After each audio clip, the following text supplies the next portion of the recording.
All right. I believe we are back live now. Welcome back if you're able to find the new stream link here. My power went out in the middle of streaming, so that was pretty rough, but we're back to finish up. We were about halfway through the show.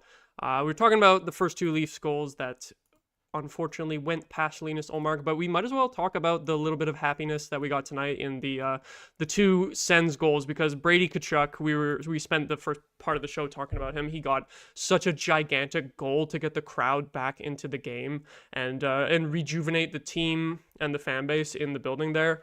And it was an amazing play by Shabbat at the point. Just a little delay to get that shot off, and I think it was going wide, but it was an amazing tip in by Kachuk there to get that past Stolars. So that was our the start of our little happiness there. It gave the Sens a good bit of momentum after that. I thought too they had a lot more scoring chances in the second period that they didn't capitalize on, but just what a huge goal and another huge moment for Brady Tkachuk on home ice. Eh? Yeah, I'm happy he had like a moment, but he had two basically in the playoffs here. He had the game tying goal in game three, and then he had this goal here that brought the team up again. And yeah, like he a good tip up front. That's how you beat Stolars, who is pretty damn good this series. I think like obviously the save percentage got worse as the series went on, but I think he probably finished around a 905, 910. That was a huge goal. And like just like it's great to see that he had a moment and multiple Mm-hmm. of them in this series, because imagine he like finished the series with like two assists or something in 6 games and was like a -5 and didn't have Yeah. any big goals. Man, like there would have been a lot of questions. And now he's gonna need a little bit of help. And that's Steve Staios' job in the offseason. Mm-hmm. Yeah, like we were talking about earlier with Brady, just proving that he's built for the playoffs. These types of goals, the deflections, the greasy rebounds, the one that he scored off of Carlos' skate. That's how you score in the playoffs. It's usually Hmm. not pretty goals. Even though he did get one really nice snipe in Game Three on Stolars, the goals that Brady Tkachuk has been scoring have been just the way that you get success and score consistently in the playoffs is getting in the eyes of the goalie, getting those tips and those rebounds. So awesome stuff from Brady once again. And then it was a while until the next goal. David Perron with just one of the most ridiculous goals I've ever seen.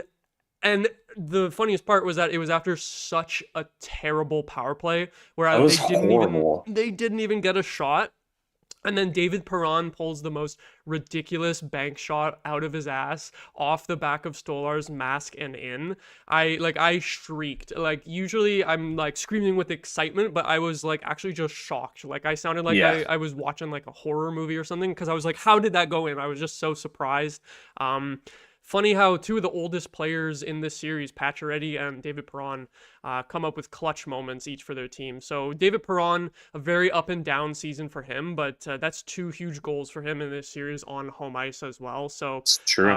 happy for him too. It's another example of one of the offseason moves that Steos made, coming up big for the team in the playoffs. So Yeah, I like love to see that. if you don't add Matteo, Perron, and I guess like I mean Jensen and stuff, or if you add like one of them, and miraculously this team makes the playoffs, they're out in 4 or 5, literally.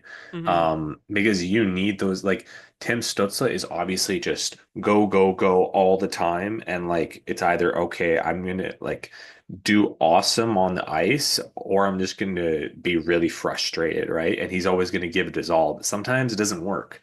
Um, Same thing with Brady too. Like they're always buzzing all the time. You can't say that about the Leafs players. You can't say that about Matthews and Marner.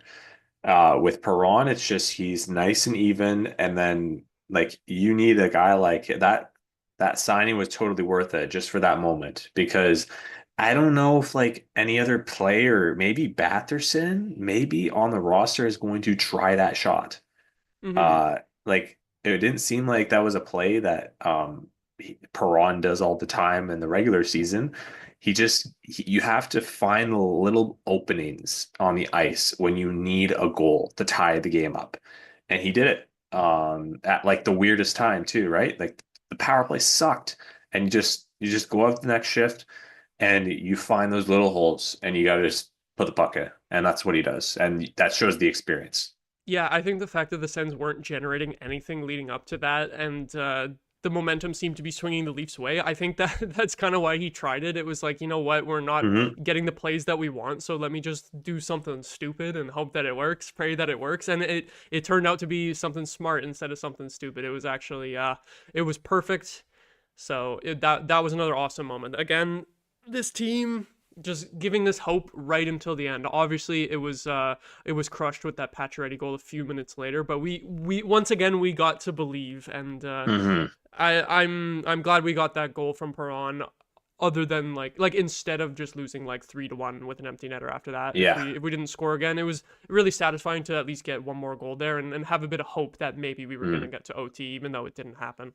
Yeah, like when I cheered, I'm like for context, right? I've moved into a house right now, like an Airbnb short term, and there's, like people beside my door and stuff, and it's like a house of five other people basically, and I had to cheer so quietly and stuff. But that was the hardest I've cheered. I don't know when the last time I cheered that hard. Because like yeah, you can when it's the regular season, like I remember the home opener against Boston a couple years ago, when it was kind of the return of, the non-Melnick Sens. I cheered hard that game because I felt like we were truly back as an organization. But I Hmm. don't like probably that the hardest I cheered since then was the Ryan Dzingel goal in Game 7. Oh yeah. And Yep. honestly, like it brought back, it was weird, like as a fan, like it brought back a memory of like when you were literally on the brink of losing, and there's a guy that steps up and comes through with a huge goal. And like I don't really remember a whole lot what happened after that, because the Leafs scored so fast too. So you Yeah. couldn't. I gotta It, see. I don't even know how quick it was. Let's see. It was Perron was at 12:40, and then Pacioretty was at 14:20. yeah, So it like a was minute and a less than 2 minutes. half. Yeah, Yeah. that's tough. Oh, And I'm looking at a freeze frame here, that Pacioretty goal. It's just a defensive miscue. You had Clevin and Matt and Paolo out there. This is probably like their first major screw up of the series. yeah. Unfortunately, it was at the biggest time. Drake Batherson is behind the net and behind Tyler Clevin for some reason. I have no idea what on earth he was doing. And then Clevin and Matt and Paolo are kind of both near each other on the short side where Olmark is looking into the corner where Domi has the puck. Matt and Paolo just kind of desperation reaching towards Domi. He wasn't on top of him, and then Dylan Cousins is kind of on Holmberg in front of the net, but then no one's covering Pacioretty. Like this image that I'm looking at, you got four Sens in the vicinity of the right hand side of the net, right by Olmark, and then you've got four Leafs evenly spread out. Where Domi could have passed that to McCabe, he could have passed it to Pacioretty. They were both open, and Pacioretty makes him pay. So just it's tough because they haven't those players, especially Clevin and Matt and Paolo, not so much the second line. They've been very up and down, but Clevin and Matt and Paolo had such a Yeah, good series, so they it did. sucks. It sucks to see us lose off of a screw up from them. And the play started with I think a 2-on-1. One of them pinched and got beat. I don't know who it was or how it happened because I don't think I can pull up the replay of that. But just a tough way to go out on that one. I don't even I don't know. I can't get like too mad about it. It's just like sometimes you lose your coverage, shit happens. You'd like a save from Omark again, but it's not like an easy one to make. If he made that glove save, it would have been like Yeah. absolute robbery because the net was wide open. So full credit to the Leafs third line, I believe it is there for creating that goal. Yeah, they finally did something. I don't think like Domi had the goal to win game two, but then I don't think McMahon got a single goal, and Pacioretty did nothing until now. Yeah, Um, I like yeah, sure you want to break down the play a little bit, I guess.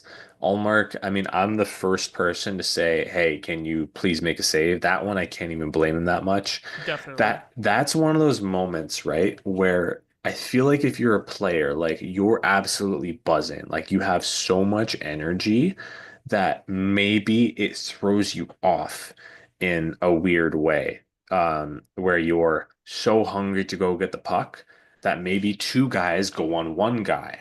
and Yeah. like two Sens on one Leaf, and then if the Leaf gets it out to the slot, and that's what they did, right? You find the guy out in the slot, patch ready. Sure, he's 36, whatever. He's still got a good shot naturally, and he buries it.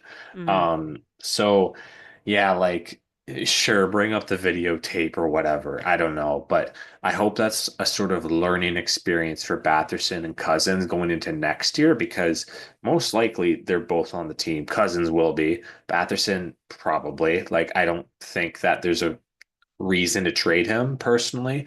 I think this is something that you learn from to not not overbite, especially in crucial moments and picking your spots in really tight hockey because that's what it comes down to, right? I think the Sens are because of their good defensive structure, they can play a passive game and they can play a defensive trap sort of style because they have a lot of good players there, especially their defense core that can lock it down. And plus, they have Allmark back there. So there's a lot of potential to be a really good defensive team and play in different ways. And I don't think that like the run and gun style suits them Hmm. like it suited them sort of in the DJ Smith era. Yeah, you're right that going forward, I think it's the defensive hockey and the goaltending that's going to potentially win this team games. That was the bread and butter all season, and Yeah. that's how they managed to win a couple of games in the playoffs too, and keep these other games close. Yeah, just tough one there. I did pull up the replay just to see, and it was yeah, they were scrambling coming back after the 2-on-1, and it was just sort of everyone lost their positioning, kind of forgot what they were supposed to be doing because of the way the play developed. Yeah. Paulo and Batson both chased Holmberg behind the net. He gets it to Domi, and then at first Dylan Cousins is covering Pacioretty, but then Pacioretty kind of just sneaks back more to like the top of the face-off circle and just gets into an open area. And Holmberg comes across, Cousins picks him up instead. No one else Hmm. picks up Pacioretty, which is basically, I think, because Batherson chased down low behind the net, then you don't have that winger there to cover that spot. So just tough look how that one went in. But Yeah. again, it's we can nitpick all we want. It's just the better team won in the end. So I can't be too mad about it. Yeah. It's not like an infuriating goal or anything like that. No. It's just like you said, a learning moment for guys like Batherson and Mm. Cousins on that one. Yeah, and happy it was a guy like Pacioretty and it wasn't like Mitch Marner or something Yeah. that's like, oh my God, he's like slayed the demon. Mm-hmm. He's finally come up clutch or Matthews or something like that. Like just sure. Let it be Pacioretty. Honestly, I'll take it out of any of the players. Yeah, we've been burned by Pacioretty before, so it's nothing new to us. When did Back in that his Habs happen? days, they mentioned that he scored the empty net goal in the Habs series in 2015. Okay, game six. Yeah. Yeah. Hmm. Yeah, because I remember Gallagher So got the game winner. yeah, so nothing new for us on that one. It is funny though. We were pointing out that there was no offense from the Leafs bottom six. The goal is Pacioretty's first of the series, Domi's first assist of the playoffs, and Holmberg's first assist of the playoffs. So Pontus uh, Holmberg. they Wow. finally get a bottom six goal, the Leafs do, and that was the difference. So full Yeah. credit to them for coming up big. Their depth players got them the win. Yeah, I mean, I don't know how they're going to do against Florida. I really don't. I know people are saying, oh, they're going to get smacked. Who knows? I mean, it's a different coach this time around.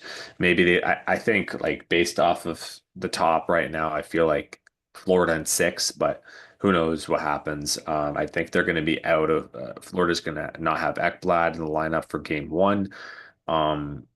Toronto, who knows? Maybe they go on a run, but I'm not sure. I don't think that they get past. I don't know. Actually, because they're a good team. They're a good team. Like you have Yeah, to give them the respect, right? they're much better defensively this year, which I think could be a Way difference. better. But that Panthers team is really loaded up on offense Hmm. too, so it'll be tough. Yeah, like when the Leafs can't. The thing is, their blue line is they got some offense from OEL and Riley. So I think they got 4 goals out of that, and then 1 goal from Benoit.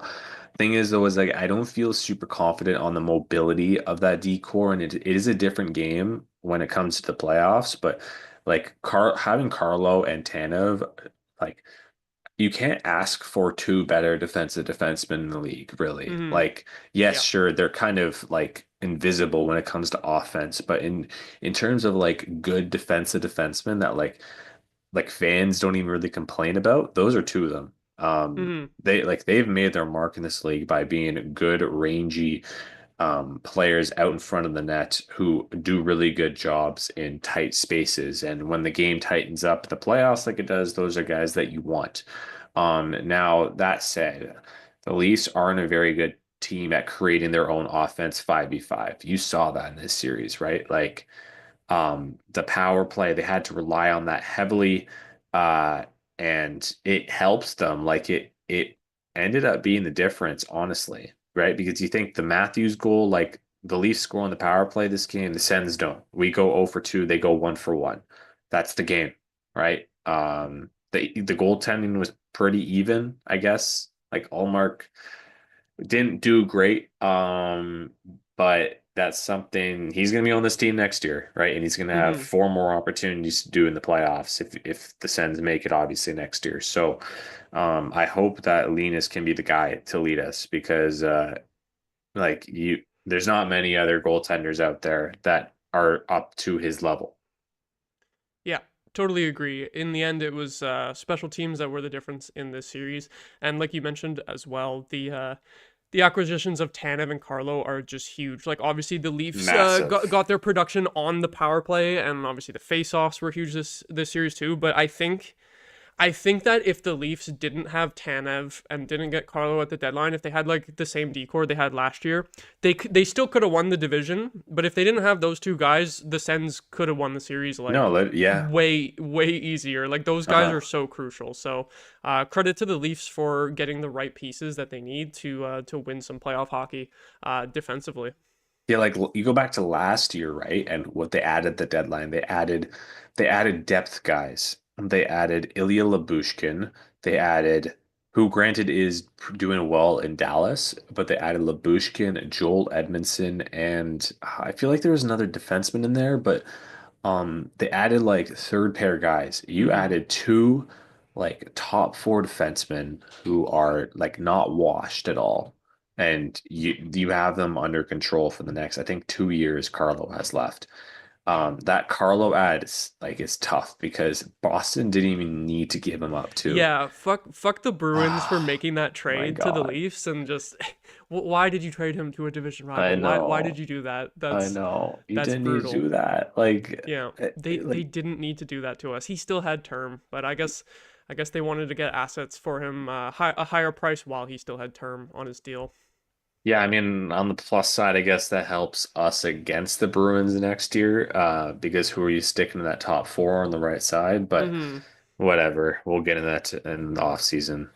Yeah, I think now for the rest of the show is probably time to start looking ahead to the off season and the future for the Sens. But before we do that, if you're enjoying the show so far, make sure to hit like on the stream, click subscribe on the channel, and click that notification bell so you'll be alerted when we go live, which obviously is going to be a bit of a wait until next season now. But subscribe so that you know when we're back next year. If you're listening to the podcast, please give us a 5-star rating or even write a positive review. And if you want to stay up to date with everything going on Game Over Network while Game Over Ottawa is finished for the off season, you can follow us on your favorite social media platforms. You can find the Game Over Network on Blue Sky at thegameovernetwork.com. On TikTok and Twitter, we are at Game Over NHL. On Instagram, Threads, and LinkedIn, it's at Game Over Network. And if you want to keep up with any of the Game Over Ottawa hosts, we have all our socials in the description of every episode. You can also find us at thegameovernetwork.com, where we've got a newsletter that you can sign up for as well. So we will have obviously Toronto streams coming up, and maybe Winnipeg and Edmonton will get to the second round too. So there will still be some more Game Over content other than Game Over Ottawa. So you can follow those accounts and stay posted on what we've got going on. And then yeah, for the third segment here, I think we should look ahead to the rest of the off season and the future for the Sens, because I think we can agree the future is bright. And we may not have the best prospect pool, but I think what's most encouraging is that the core seems ready for this. They Yeah, finally they're here. figured out how to make the playoffs, and a lot of them were great in the playoffs. Like we raved about Brady and Timmy earlier on already, but also Sanderson was by far the best defenseman in this series. Um, even though some of those Leafs defensemen got big goals, and they had those obviously the great shutdown ability from guys like Tanev and Carlo, but I think Sanderson is just so dynamic, and the fact that he was just like totally unfazed throughout the playoffs as the number one D, he's got ice in his veins. Just I think this core is poised to do more in the future, and I think that's what has me the most optimistic. Yeah, we haven't really talked about him. That is a player you absolutely win with. Like, Mm-hmm. if the Sens win a cup, he is winning Conn Smythe. Absolutely. He's pulling off like, and I might be hyping him up too much here, but you remember Duncan Keith 10 years ago in the Oh 2015 yeah, playoffs? Like, yep, very similar players, and that Keith was really good offensively, but he also had the defensive game like perfectly, uh, perfectly teed up. And Jake Sanderson has that already, and the offensive game is sort of building up. Duncan Keith, I remember checking the game log. I think he logged like on average of 29 minutes that playoff run. It might be higher, and Jake Sanderson has that ability. Where do you find those types of players? Seriously, you have to draft them. You can't mm-hmm. sign them. They like once in a blue moon they'll pop up on the trade market, but then even then you start to think, okay, like this a team that won the Stanley Cup, they made a huge trade for like a number one defenseman who played on both sides of the puck and played like 30 minutes a night. Like who had that, right? Yeah. Jake Sanderson, we deserve a player like him, but we're also very spoiled because he he is the perfect defenseman when you get down to it. Like he's fast, he's mature, he can handle the pressure. He doesn't make like the big mistakes at all, despite playing so much minutes. He's on your first power play, he's on your first PK, and he has leadership. Like he ticks literally all the boxes. I don't know what you thought of the draft pick in 2020, but like I wanted Drysdale. Oh yeah, you I did. did because of the position. Because I was like, oh, we already have Shabbat on the left side. Shabbat's going to be our number one D going forward, and Drysdale will be the right D on that pair. Thank God, and because after that, I stopped putting in opinions for the draft whatsoever.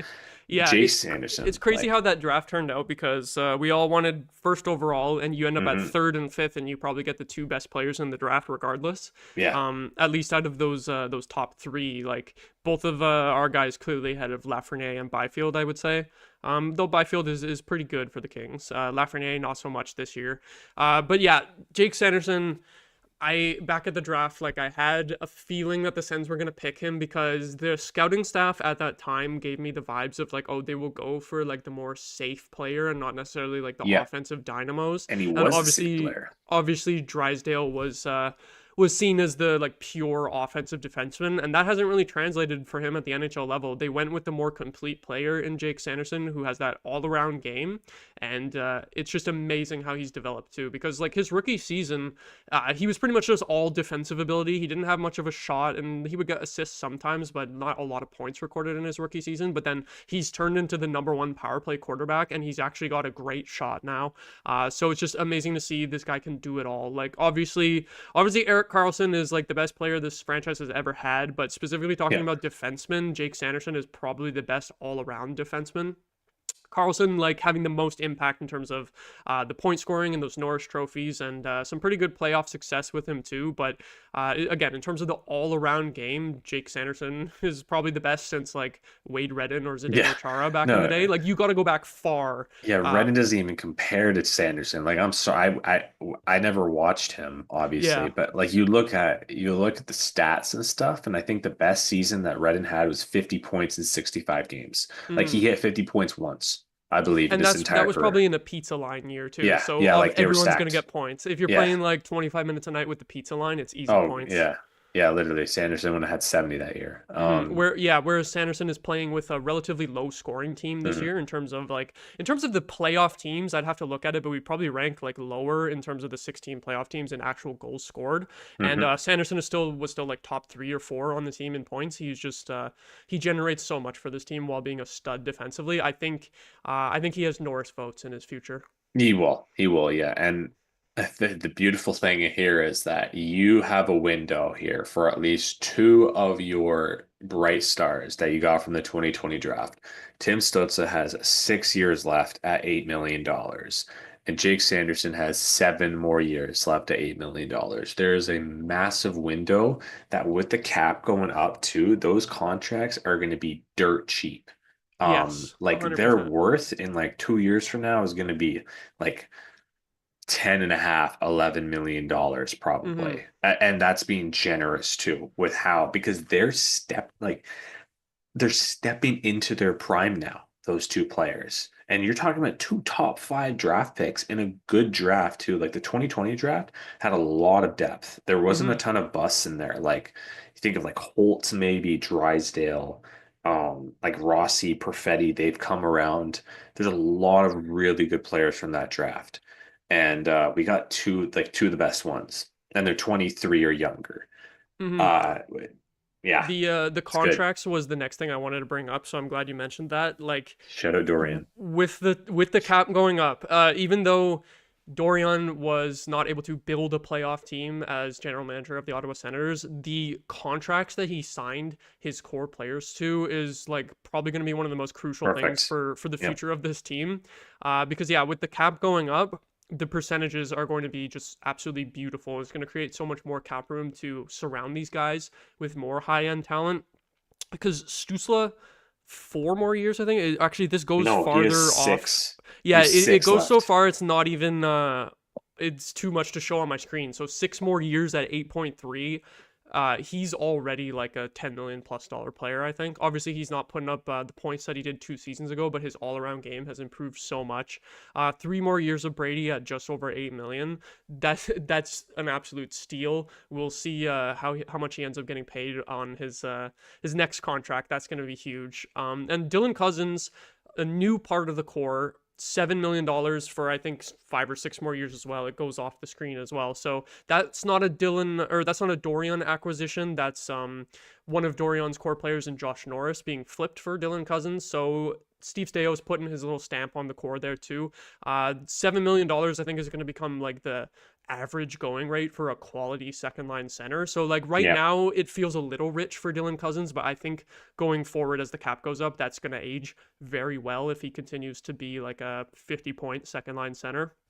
And even just as soon as next year, Claude Giroux's contract expiring could actually be huge for us next year if he's willing to take a decent pay cut, which I think he probably would be because he's not putting up like 80 points a season anymore. That can create even more cap space for the Sens, specifically this offseason to get something done.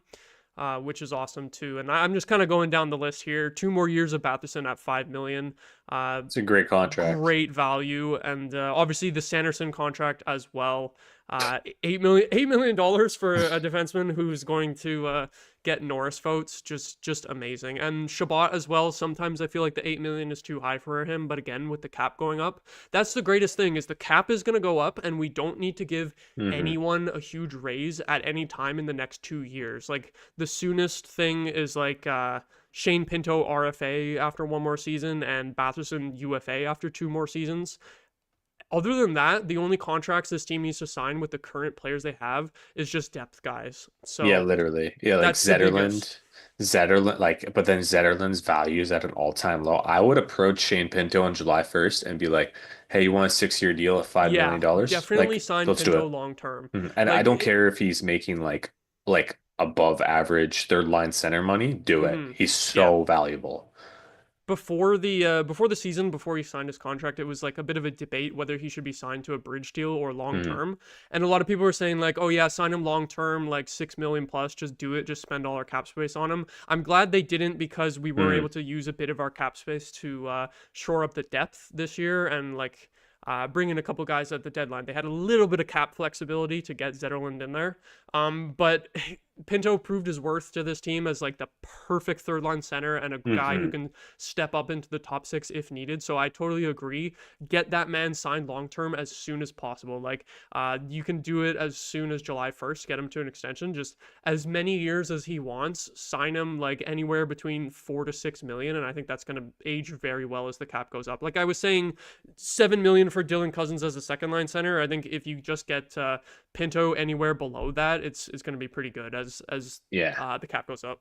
Like a third line center is so valuable. It's unbelievable. Like, because you need a guy that can either play 20 minutes, which he was doing, or he's going to be playing 12 or 13, depending on the situation. And he Hmm. plays it so effectively. And you saw, like, I think he wasn't even on the power play, and he still had a really good regular season and was one of the plus players, and like is the center of that great third line that we have with Ridley Gregg and Michael Amadio. Like, when was the last time the Sens had a good third line? Because arguably in the rebuild years they had three of them, right? Hmm. Because we were so bad. Now it's like, okay, we have quality depth players there.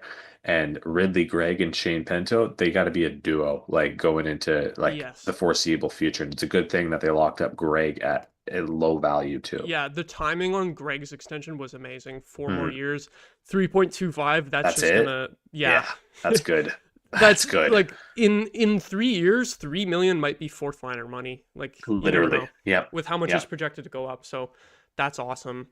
And then I think the last thing to touch on is the defense going forward. I think a lot of people, as good as he was for this season, have been saying they were not too pleased with Nick Jensen down the stretch. But I think a lot of that was just him constantly being banged up and injured this season. So I'm not going to harp on him too much. And I think obviously you start next season with Jensen in that same spot, but you hope that Yakimchuk can start, either top pair in Belleville or third pair in Ottawa and move up and eventually take that spot Hmm. from Jensen. So I feel like I'm not too concerned about that long term. Just as long as Yakimchuk develops, right?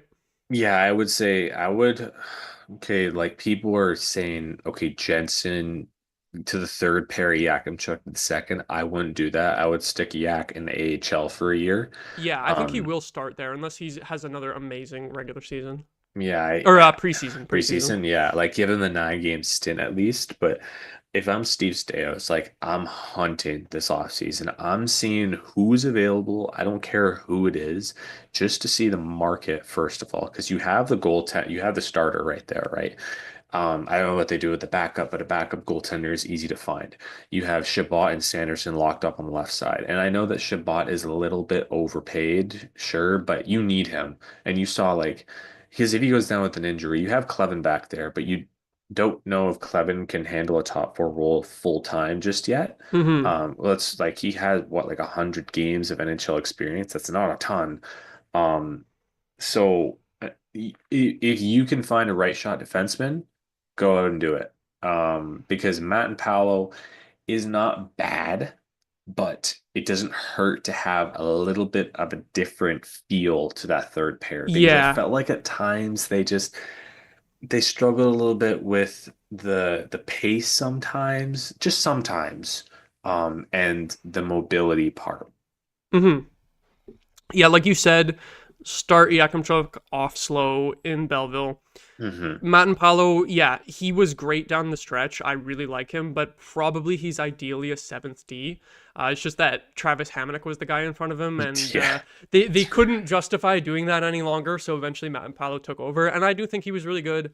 But if you want to improve and get better, right? You're totally right that I think specifically for this offseason, like maybe you try to bring in some more forwards who can kill penalties. But Yes, do that. specifically a right-handed D, either for third pair or if you can somehow get a top four guy and slide Jensen down or something like that, that's probably the number one thing to look at in upgrading this team. Because yeah, in the future, Yakimchuk, we want him in the top four. But for now, trying to improve, that's probably like the most obvious spot to Mhm. improve. It's the hardest position to get throughout the league is those right-handed shutdown D. I mean, whether it be a shutdown D or a puck mover, it's hardest to get those right-handed D. So every team in the league is looking to upgrade their right-hand side on defense at all times, and the Sens should be too, eh? Yeah. The good thing is that I don't think you absolutely need like a top four one. Like I think Jensen is still fine as a Yeah, second pair yeah, like guy. they could get a solid third pair guy, and I'd be happy Yeah. with that. Yeah, exactly. Or maybe you kind of flip flop from time to time. Like I don't know, a perfect player would be like Zach Whitecloud, who I could argue is like a top four player, but he's just on the third pair of Vegas, right? Who has a Mm-hmm. stacked decor. So I mean, he's probably not going to be available, obviously, but that's a player, that's a type of player you're looking for. But also like I wouldn't mind like, hey, if there's a left shot out there that can sort of play both sides, it wouldn't be a horrible thing to get a little bit more mobility back there because Mm-hmm. thing is too, right? If Shabbat or Sanderson, one of them gets hurt, sure you have one of them on the top power play, but who's gonna like quarterback the second power play and stuff, right? Yeah. Um, I would like to see like your your PK be Sanderson and Zub and then Klevin and Jensen, and then have your sort of like sixth defenseman be the guy that can back up as like the second power play guy from I time to like that time. idea, especially because luckily we didn't really have to see it too much this season, but there isn't much depth in terms of left-handed D. Like if Shabbat or No. Sanderson gets injured, you move up Clevin, or even if Clevin gets injured, the only guy that they really called up in that spot this year was Sabrango. I think he played one game, and he was really the only reasonable option to give a call up in that Hmm. spot. So yeah, a guy who has some more flexibility maybe could play both sides regardless of right shot or left shot, to either play the offside on the right or to be like the seventh D option, or rotate in and out with Clement. I think that's a good idea too. Or even just like guys who are really good in the AHL as left-handed D to have better call-up options, because that's one thing that I think the Sens were lucky with, is that they didn't have to go too far into their left-handed Yeah. D depth. And even, there was a couple of games I think where someone was injured. It was either Sanderson or Shabbat missed one or two games, and we just loaded up with all the right hand defensemen. Like we had, it was either Hamonic or Matt and Palo playing on the left hand Yeah, side. I remember that. Yeah. So yeah, that's something that they can look to improve as Mm. well. Yeah, it's the good thing is that it's a very small thing. Mm-hmm. Like you can find these players in abundance. You have the goaltender now, like the goalie's there. And he didn't even have like a stellar year, Like he had a 909 save percentage, which is like good, and that's one of the better save percentage in the league, but he wasn't like awesome. Or Mm-hmm. no, he was really good, but like He there was up and was down. He had yeah, the definitely. hottest streaks, like Oh the my God, best December, stretches of any goalie in the league unreal. for a couple of weeks, and then he also had some really bad games too. So Yeah. he's up and down, but the good thing is you have Levi Marilainen, probably going to be the backup as soon as next year, so that's your goalie of the future, and they can be potentially a really good tandem for the next Hmm. 4 years. Hot take, I would low key bring back Forsberg though. Yeah, you want to do that? Give him like a 1 year deal, $1 million. You never know if Marilyn struggles. He's going to be Mm-hmm. like 23 this summer. Like that's still so young for a goaltender. Just as security, right? And Forsberg, like he still ended the year with average goaltending. Like you Yeah. can't ask for anything better from a backup for the most part. And yeah, it's up and down and stuff, but I think he had a good winning record and stuff, and he had some really bad goal support too. So Yeah, he was like, there was a game between the Sens and the Flyers at the last week of the season where it was Forsberg versus Fedotov, and they both had the worst goal support in the entire league. yeah, and yeah. and then they go against each other. It was like a 4-3 game, which was kind of funny. But yeah, Anton Forsberg didn't get the goal support regardless of like how well he played throughout Hmm. the season. So and the thing with bringing him back is he was making $3 million. You can cut that down to 1 million, Sure. and have three goalies as options. I think that's the smart thing to do. Like if they move on from him, I get it, but I do also think, because you don't want to carry three goalies on the roster, but the safe and conservative thing to do is to just have Forsberg still as the backup for one more year. Yeah. Start Maryland in Belleville, and then if Maryland is still like dominating at the AHL level, then maybe you make the switch.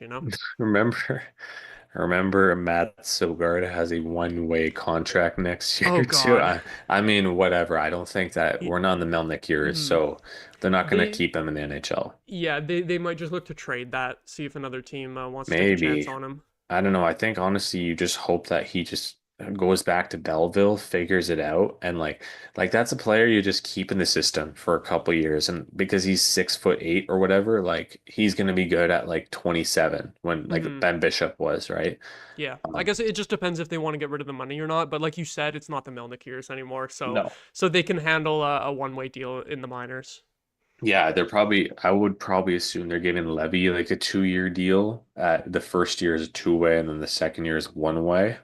Um, Yeah, Forsberg, like I would give him a 1-year contract because you can bury it too. And then also, like let's say Levy's like awesome at the start of the year and they have three goaltenders. There's probably a team out there that has an injury that would want to trade for a backup. Mm-hmm. Yeah, But makes sense. that's in like November. Yeah.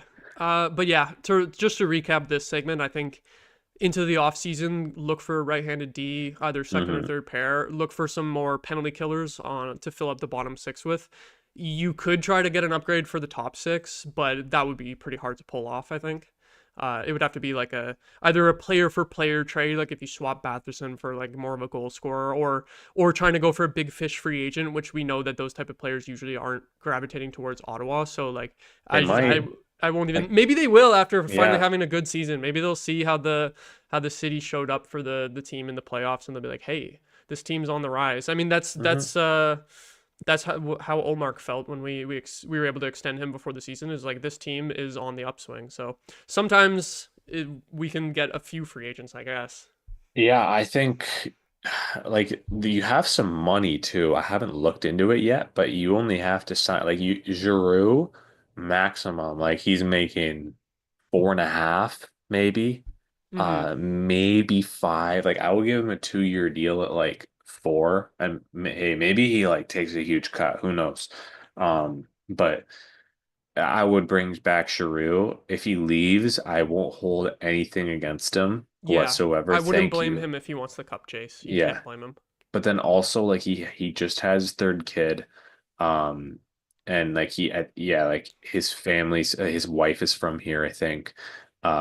He's like maybe when he's 40, sure, but he think he's 37. So he's still got some time and he's still super effective.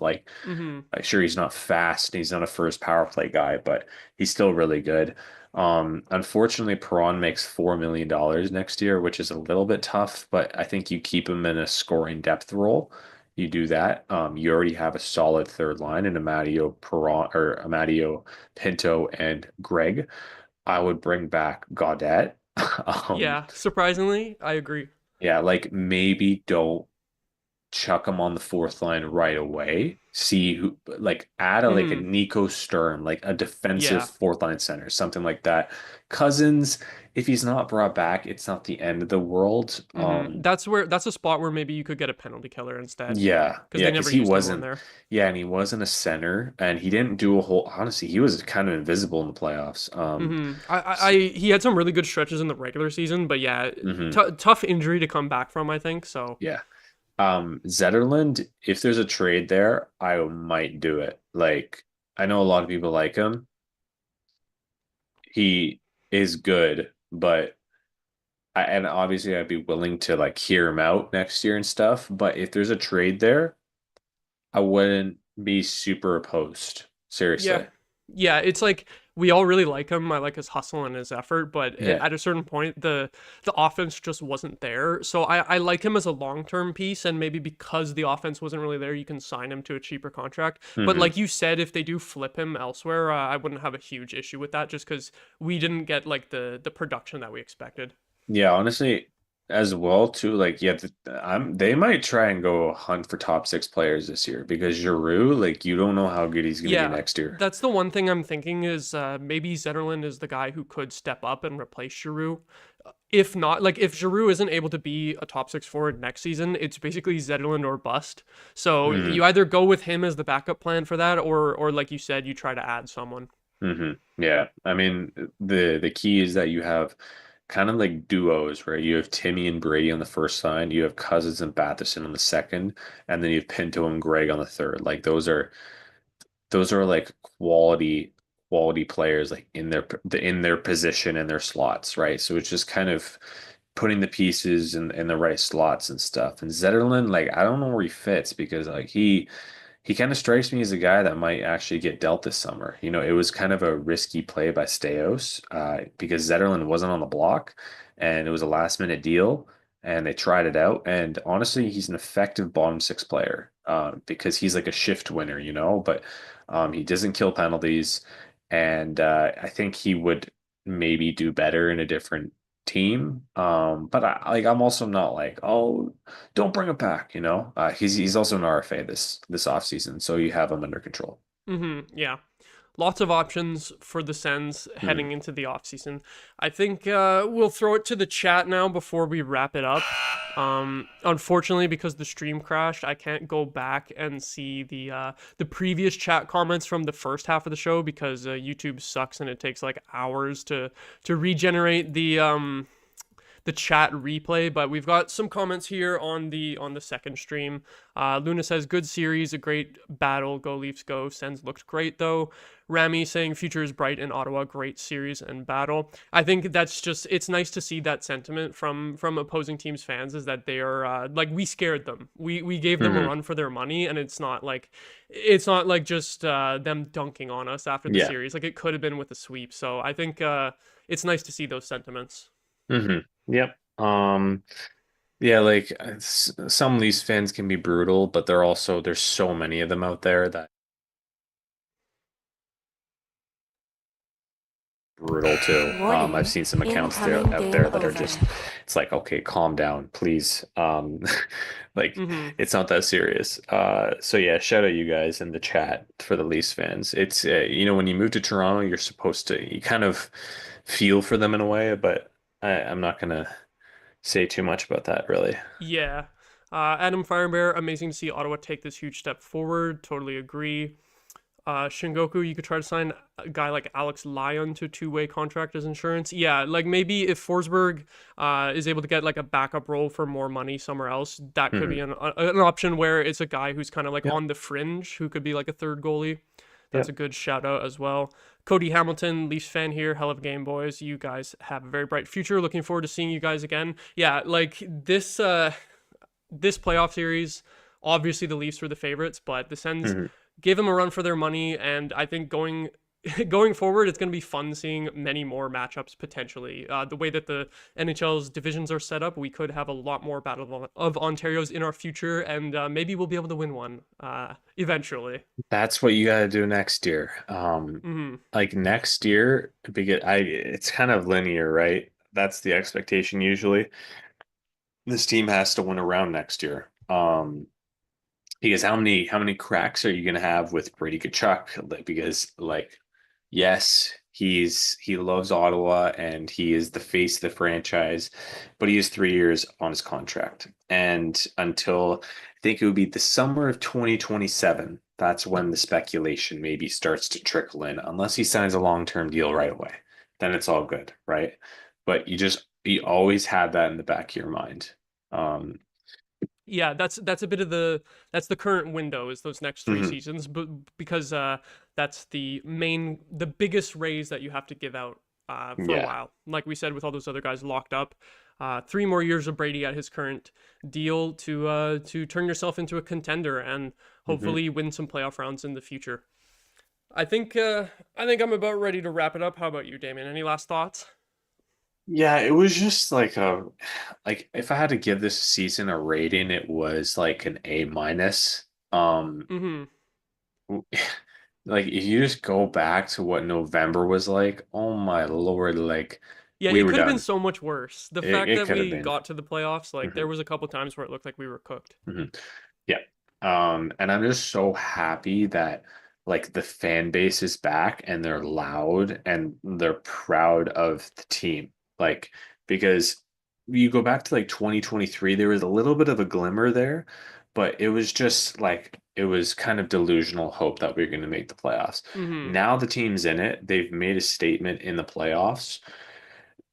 Right now, the fan base and the organization is in a good spot, but you can't sit back in the off season. You can't because I remember if you go back to 2015, like the same sort of run, right? It like underdog with the hamburger run, you had some good young pieces going forward. They added like no one in the off season. Yeah, I remember Absolutely no that one. very well. And then they flunked out the next year because Hmm. they wrote a hot goalie.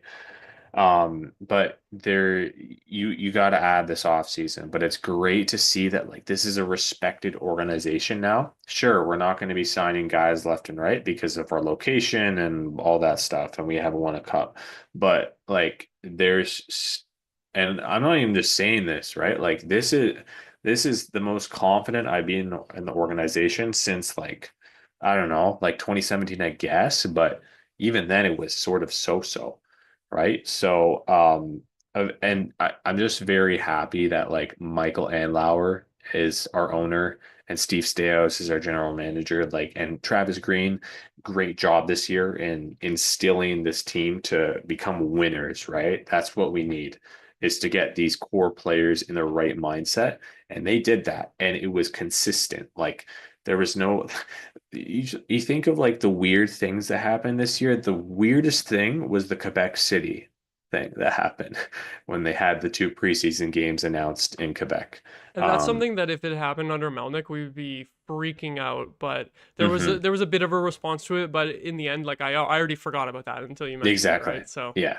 Yeah. Like, and so this is a legit organization.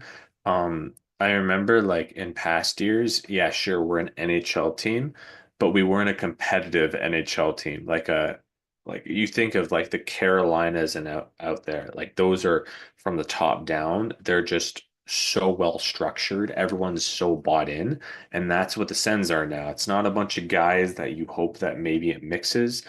There's an identity. There's Tim Stützle, there's Brady Tkachuk, there's Jake Sanderson, there's Linus Ullmark, and there's a good owner and a good GM and a good coach right now. And who knows, maybe Travis Green is fired next year, right?